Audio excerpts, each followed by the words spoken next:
Welcome back. We're opening our analysis today with something that really needs a bit of care, I think. It mixes this, huge respect for an incredible career with a very, very human story. Yeah, absolutely. We've been looking at the sources around the passing of Diane Ladd, a true Hollywood legend, gone at 89. And it's a massive loss. The tributes really show that. And the real heart of this, for me anyway, has to be the tribute from her daughter, Laura Dern. She called her mother her amazing hero. I mean, it's just one of the most moving things you could read. Shattering, but beautiful. Oh, totally. It just radiates this palpable love, doesn't it? And how grounded they were, even after decades, literally 7 decades, in the Hollywood spotlight. That kind of emotional honesty lasting like that, it's rare. So, yeah, our goal today isn't just listing achievements. We want to explore Diane Ladd's whole artistic journey, those 7 decades, yes, but also dig into the really layered human side that fueled her work. And what it means, losing a parent who is also your creative partner. It requires looking at it with, clear eyes, but also a lot of empathy. Exactly. So maybe we start with the professional side, because she was, a powerhouse in her own right. Separate from, but also alongside, her daughter's fame. Definitely. We're talking about a 3-time Oscar nominee. Just getting 1 nomination is huge, but 3. Right. And the sheer range of her work, it's kind of staggering when you look at it. She worked with everybody. Scorsese, David Lynch. Titans of the industry. And moving between them requires such different skills, doesn't it? Completely different acting muscles. Think about her role as Flo in Alice Doesn't Live Here Anymore. That gritty, sharp Scorsese realism. Yeah, almost abrasive, like watching a real person, not acting. Exactly, that sort of lived-in, raw feeling. And then you compare that to later roles, like in Rambling Rose. Oh, wow, a total transformation. That complex, sort of spiritual Southern mother figure, it wasn't just a different character. She seemed to change physically, vocally. She could be fierce and warm and messy and, magical, sometimes all at once. She wasn't aiming for polished perfection. She seemed to be after truth. A kind of beautiful, raw emotionality. It felt uniquely hers. Mm-hmm. And that search for truth, I think that's why her work with Laura Dern became so iconic. Right. This is where the career highs and the personal story just completely merge. Rambling Rose. Get this, they were both nominated for Oscars for the same film. Diane Ladd and Laura Dern. Which is still just incredible. It was the very first time that happened, right? A real-life mother and daughter nominated together. The very first. Generational talent literally captured on film turned into art forever. It's quite something. It really is. But that kind of deep artistry, it often comes from somewhere deep, doesn't it? We know her life had these layers of, profound sadness, too. Yeah, the sources mention this. The really devastating loss of her first daughter, drowned at just 18 months old. This was before Laura was born. Oh, I can't even imagine. Yeah. Losing a child like that. It must change everything. Your whole relationship with pain, with joy. It becomes part of you, doesn't it? It doesn't just heal in a simple way. It's like part of the architecture of who you become.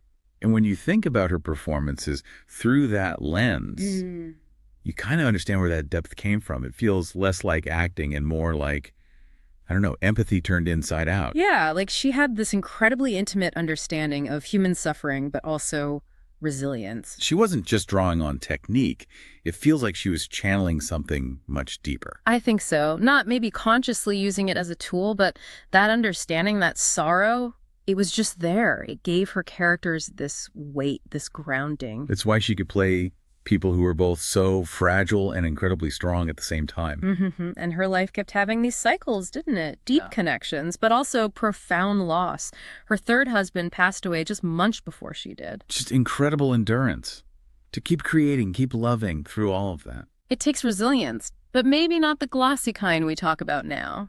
Hers felt, slower, softer. Yeah, like making peace with life being both beautiful and absolutely brutal, and just deciding to live it all. Right. And you see echoes of that maybe in Laura Dern's work, that emotional honesty. Oh, definitely.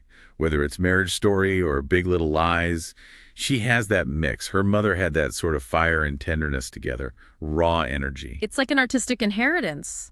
And speaking of impact, think about the tribute from her ex-husband, Bruce Dern. Right. They divorced 50 years ago. 50 years. And he called her funny, clever, gracious. That just speaks volumes, doesn't it? It really does.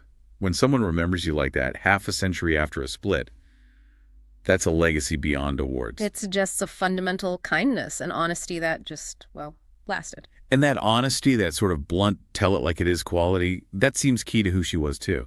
She wasn't quiet about Hollywood's flaws. No, not at all. She was apparently a real fighter for artists' rights, campaigned for better conditions, better pay through the Screen Actors Guild. She wanted fairness, not just fame.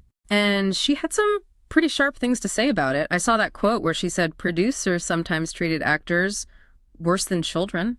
Huh. That sounds like her. Yeah. Polite, but with a sting of truth.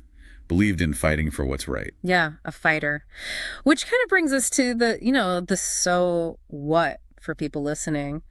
Her story isn't just about success in the usual sense. It's about living fully, chasing meaning. And never stopping creating. Right. She was working into her 80s, acting, sure, but also writing books about her life, her experiences. She showed that getting older, experiencing grief, losses, that doesn't have to be the end of your creative life. If anything, it deepens it. Exactly. Her whole life is proof that, whoever you are right now, whatever's happened, you're still evolving. You're still a work in progress. You're never really done. And maybe that ability to hold it, all the grief and the gratitude, is why Laura Dern calling her mother her profound gift feels so incredibly powerful. That hits hard, yeah. That's the real takeaway, maybe. You don't stop missing someone like that. You just shift. You learn to live through what they gave you, what they left behind. Which makes you think, doesn't it? How do we, turn our own stuff, our legacies, challenges, wisdom, into something positive, into light? How do we keep fighting for things? We can honor her by just trying to live with that same kind of honesty, that perseverance, embracing the messy truth of it all.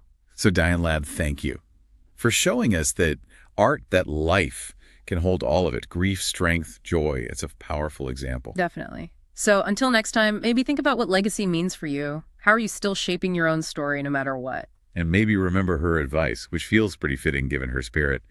When things get tough. What was it? Keep fighting like a dirty, rotten dog. I like that. That's a philosophy. All right, take care, everyone. See you next time.